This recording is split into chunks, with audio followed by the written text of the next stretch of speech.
প্রাক্তন মন্ত্রী অরূপ বিশ্বাসের ভাই স্বরূপ বিশ্বাস গ্রেপ্তার। আরো একবার জানাবো, গ্রেপ্তার স্বরূপ বিশ্বাস।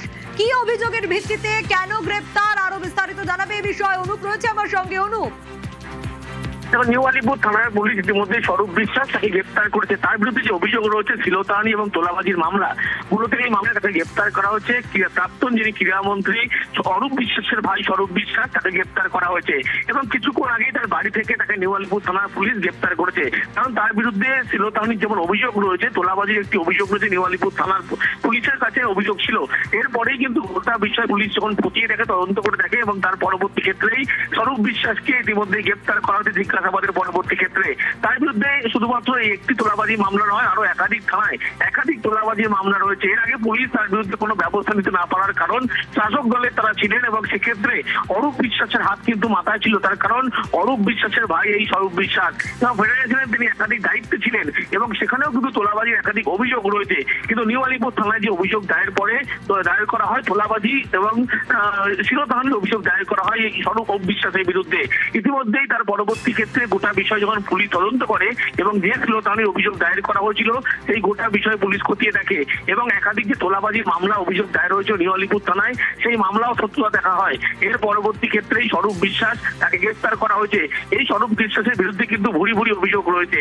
এই স্বরূপ বিশ্বাসের মাথায় মূলত অরূপ বিশ্বাসের হাত থাকার জন্য এতদিন পুলিশ কোনো ব্যবস্থা নিতে পারেনি। কিন্তু যখন ক্ষমতার রাত হাত থেকে সরে যায় তার পরবর্তী ক্ষেত্রে দেখা যায় যে সাহস নিয়ে মানুষ তাদের বিরুদ্ধে অভিযোগ জানায়। এই অভিযোগ জানানোর পরবর্তী ক্ষেত্রে পুলিশের পক্ষ থেকে তদন্ত প্রক্রিয়া শুরু করা হয় এবং তদন্ত করে দেখা যায় যে এই ঘটনার সঙ্গে তার ইনভলভ ছিল পুরোপুরি ভাবে এবং শ্লীলতাহানির ঘটনায় তিনি কিন্তু অভিযুক্ত। শুধু তাই নয়, তোলাবাজির মামলাও কিন্তু তার অভিযুক্ত ছিলেন এবং সেখানেও কিন্তু একাধিক তার যোগ সাজেশ ছিল এবং তোলাবাজির যে মামলা সেই মামলা সত্যতা বেশ কিছু পুলিশ পাচ্ছিল। তারই পরবর্তী ক্ষেত্রে অরূপ বিশ্বাসের ভাই স্বরূপ বিশ্বাস তাকে ইতিমধ্যে গ্রেপ্তার করা হয়েছে। নিউ আলিপুর থানায় তাকে নিয়ে যাওয়া হয়েছে।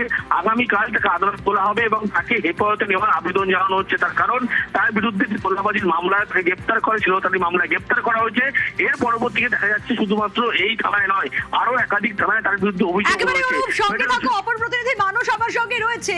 কাউন্সিলর ছিলেন না, বিধায়ক ছিলেন না, তা সত্ত্বেও বিরাট প্রভাব এই স্বরূপ বিশ্বাসের। কারণ অরূপ বিশ্বাস দাদার হাত সবসময় মাথার উপর ছিল ভাইয়ের, আর সে কারণে একাধিক অভিযোগ থাকা সত্ত্বেও শাসক দল ক্ষমতায় ছিল বলে সেই সময় তৃণমূল ক্ষমতায় থাকার জন্য কেউ কিছু করতে পারেনি।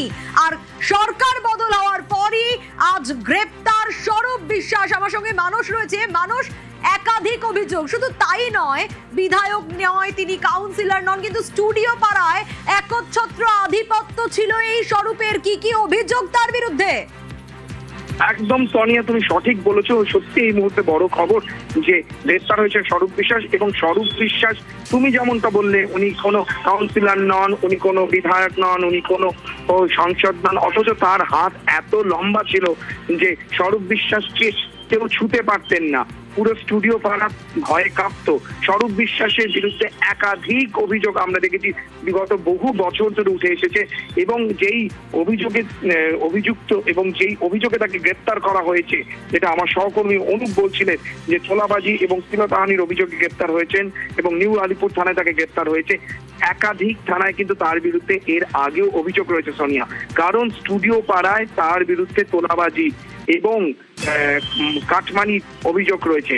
কারণ প্রডিউসাররা এলে তাদের কাছ থেকে নির্দিষ্ট টাকা তিনি দাবি করতেন, সেই টাকা না মেটালে বা সেই দাবি না মানলে সেই ছবি রিলিজ করতে দেওয়া হতো না। ইম্পার সঙ্গেও তার এই যোগ সাজেশ নিয়ে কিছুদিন আগেও আমরা দেখি যে পুরো রাজ্য রাজনীতির তোলপাড় হয়েছিল। সেই স্বরূপ বিশ্বাস, যাকে স্টুডিও পাড়ায় আমরা জানি যে ফেডারেশনের সভাপতি, স্বরূপ বিশ্বাসের ফেডারেশনের সভাপতি হওয়ার মানে টেকনিক্যালি কোনো যোগ্যতা ছিল না। কারণ যে যোগ্যতা কার্ড পেতে হলে প্রয়োজন হয়, যে ছবির টেকনিশিয়ান হতে হয়, তিনি ভুয়ো অ্যাসিস্ট্যান্ট ডিরেক্টর বা এডির কার্ড বানিয়ে তিনি সেই কার্ডের মাধ্যমে নির্বাচন লড়ে সেখানে কিন্তু প্রেসিডেন্ট পদে বা সভাপতি পদে নির্বাচিত হয়েছিলেন এবং তার একছত্র আধিপত্য ছিল এবং স্বরূপ বিশ্বাসের কথায় স্টুডিও পাড়া উঠত বসত 26টা গিল্ড তার আন্ডারে ছিল এবং তিনি দীর্ঘদিন ধরে স্টুডিও পাড়ায় তোলাবাজি করেছেন এমনটাই অভিযোগ এবং একাধিক থানায় তার বিরুদ্ধে অভিযোগ দায়ের করা সত্ত্বেও সোনিয়া কিছু হয়নি, কারণ মাথার উপর অরূপ বিশ্বাসের হাত ছিল।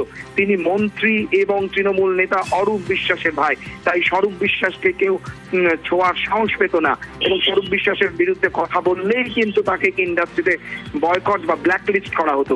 রিসেন্টলি আমরা দেখেওছি যে অভিনেতা অনির্বাণ ভট্টাচার্যকে ব্ল্যাক লিস্ট করা হয়েছিল। এরকম একাধিক টেকনিশিয়ান যারা কিন্তু বয়কট করা হয়েছিল যাদেরকে স্টুডিও পাড়ায় এই স্বরূপ বিশ্বাসের জন্যই, এবং স্বরূপ বিশ্বাসের বয়কট কালচারের এগেনস্টে কিন্তু মামলা হাইকোর্ট অব্দি করিয়েছে, সেটাও আমরা দেখেছি। সেই স্বরূপ বিশ্বাস কিন্তু গ্রেপ্তার হলো এবং স্টুডিও পাড়ায় অনেকেই কিন্তু স্বস্তির নিঃশ্বাস ফেলছেন, কারণ পালা বদলের পর থেকেই বলা হচ্ছে যে বিশ্বাস ব্রাদার্স মুক্ত, বিশ্বাস ব্রাদার্স আউট। টলিউড বা টলিপাড়া বা স্টুডিও পাড়া, পাপিয়া অধিকারী থেকে শুরু করে রুদ্রনীল ঘোষ সকলেই বারবার জানিয়েছেন যে রাজনীতির প্রভাব বা রাজনীতির রঙের প্রভাব পড়বে না বিশ্বাস ব্রাদার্সের মতো স্টুডিও পাড়ায়। ঠিক সেরকম সময় কিন্তু স্বরূপ বিশ্বাস গ্রেপ্তার হয়ে কিন্তু একটা বড় বার্তা দেওয়া হলো যে এতদিন যে দুর্নীতি তিনি চালিয়ে গেছেন স্টুডিও পাড়ায়, এতদিন তিনি বলা যেতে পারে তার যে একছত্র বা একাধিপত্য চলেছে, তার যে শাসন চলেছে, 26টা গিল্ডের সদস্যরা তার ভয়ে কাঁপত, সেই সাম্রাজ্যবাদের কোথাও যেন জবনিকা পতন হলো। নিউ আলিপুর থানা আজকে রাতে স্বরূপ বিশ্বাসকে শ্লীলতাহানি এবং তোলাবাজির অভিযোগে গ্রেপ্তার করেছে সোনিয়া। এবং ঠিক এই জায়গা থেকেই মানুষ তোমার কাছ থেকে জানতে চাইবো যে কোথাও গিয়ে শ্লীলতাহানির অভিযোগ উঠছে, এরকম ভুরি ভুরি অভিযোগ ছিল, কিন্তু তৃণমূল যতক্ষণ শাসক হিসেবে ছিল কেউ কিছু করতে পারেনি। আজ ক্ষমতা বদল হতেই সকলে সরব হতে পারছে। একটু সঙ্গে থাকো, ইতিমধ্যে আমরা যোগাযোগ করতে পেরেছি অভিনেতা বিধায়ক রুদ্রনীল ঘোষ রয়েছেন আমার সঙ্গে। নিউজ 18 বাংলায় আপনাকে স্বাগত জানাবো। স্টুডিও থেকে সোনিয়া কথা বলছি। এই স্বরূপ বিশ্বাস, যিনি কোনো জনপ্রতিনিধিও ছিলেন না, কিন্তু তার বিরাট প্রভাব, স্টুডিও পাড়ায় একচ্ছত্র আধিপত্য, সবাই ভয়ে কাঁপতো, কাউকে ব্যান করে দেওয়া, কারো শুটিং বন্ধ হয়ে যাওয়া, তোলাবাজি শ্লীলতাহানির অভিযোগে এবার গ্রেপ্তার, কি বলবেন? দেখুন, মমতা বন্দ্যোপাধ্যায়ের অনুপ্রেরণায় এই অরূপ এবং স্বরূপ বিশ্বাস এই সিনেমা জগৎ সেটাকে টলিপাড়াকে কিভাবে ক্ষতিগ্রস্ত করেছে তা আর কারুর জানতে বাকি নেই। তাদের নানাবিধ অপরাধ, তারা পুরো বিষয়টাকেই এমন করেছিলেন তাদের অন্যায়ের সঙ্গে যে টেকনিশিয়ান, যে শিল্পী, যে পরিচালক, যে প্রযোজক সম্মতি দেবেন না তাদেরকেই কাজ কেড়ে নেওয়া হবে। হয় তাদের পাপ কাজের পার্টনার হও, আর না হলে পরিষ্কার খেতে না পেয়ে মারা যাও বা ইন্ডাস্ট্রি থেকে বিতাড়িত হও। এই ছিল তাদের সিলেবাস। আপনাদের নিশ্চয়ই মনে আছে 2021 সালে যখন বড় করে টলিউডে মাফিয়া রাজ চালাচ্ছে এই দুই ভাই, এই কথা আমি যখন বলেছিলাম তখন আমার ভাই বন্ধু যারা টেকনিশিয়ানস তাদেরকে বুকে কালো ব্যাচ পরিয়ে এই স্বরূপ বিশ্বাস বাধ্য করেছিলেন প্রথম আমাকে বয়কট করবার মিছিল করতে টেকনিশিয়ান স্টুডিও থেকে উত্তম কুমারের মূর্তি অবধি, যা অত্যন্ত বড় ঘটনা ছিল। সেই সময় টেকনিশিয়ানস ভাইরা যারা ওই মিছিলে তিনি হাঁটতে বাধ্য করেছিলেন, তারা মিছিলে হাঁটতে হাঁটতে আমাকে ফোন করে জানিয়েছিলেন যে ভাই তোর বিরুদ্ধে মিছিলে হাঁটছি, নাহলে আমাদের পেটের ভাত চলে যাবে। ক্রমাগত এই সিলেবাসে তিনি বহু শিল্পী, বহু প্রযোজক, বহু টেকনিশিয়ান তাদের বাধ্য করেছেন একে অপরের বিরুদ্ধে ক্ষতি করতে, সিনেমার পরিবেশকে ধ্বংস করতে। তো যাই হোক, আজ কোন কারণে গ্রেপ্তার হয়েছেন আমি জানি না, তবে অবশ্যই এই ফেডারেশনের যা অত্যন্ত গুরুত্বপূর্ণ একটা অংশ টলিউড ইন্ডাস্ট্রির, সেইটাকে কি করে বিপথে পরিচালনা করা যায় এবং টাকা লুঠের একটা ব্যবস্থা হিসেবে ব্যবহার করা যায়, মমতা বন্দ্যোপাধ্যায়ের অনুপ্রেরণায় তারই নির্দেশে এই অরূপ বিশ্বাস এবং স্বরূপ বিশ্বাস করতেন। আটকে আপনাকে বলবো যে শ্লীলতাহানি আর তোলাবাজির অভিযোগেই স্বরূপ বিশ্বাসকে গ্রেপ্তার করেছে আজ পুলিশ। তো দেখুন, ঘটনা হচ্ছে যে যাদের এই ধরনের কাজ কারবার সারা পশ্চিমবঙ্গ জুড়ে এবং সবকটা জীবিকার ক্ষেত্রে, তো তাদের ক্ষেত্রে এই ধরনের অভিযোগ বোধহয় কমই অভিযোগ। আরো তলিয়ে দেখলে আরো অনেক কিছু জানতে পারা যাবে।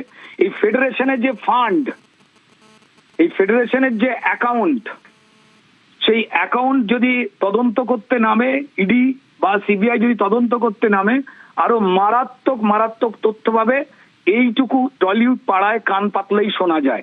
তো যাই হোক, ধর্মের কল বাতাসে নড়ে, যে অন্যায় মানুষ করে তার প্রতিদান কিন্তু তাকে পেতেই হয়, তিনি যতই ক্ষমতাবান হন না কেন। আজ ঈশ্বরের আশীর্বাদে সেটি প্রমাণিত হলো। ধন্যবাদ জানাবো আপনাকে।